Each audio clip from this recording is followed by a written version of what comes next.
আসসালামু আলাইকুম। সবাই কেমন আছেন? আশা করি সবাই ভালো আছেন।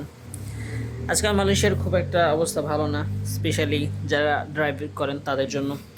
কারণ জায়গায় জায়গায় চেক পয়েন্টে লাইসেন্স চেক করা হয়, লাইসেন্স আছে কি না, যদি না থাকে জেপে যেতে নেওয়া যায়।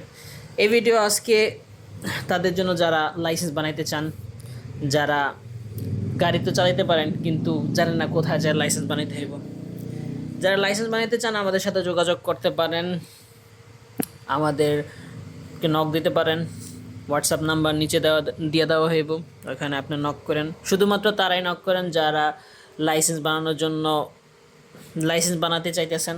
বাকি অন্য কেউ কোনো নক দেন না, কারণ এই নাম্বারটা হইলো আমাদের যে মালাই বস তাদের নাম্বার আর কি। তাকে তার নাম্বার, তাকে অযথা ডিস্টার্ব করা ঠিক হইব না। সো সবাই মেসেজ দিন, এটাই ভালো হইব।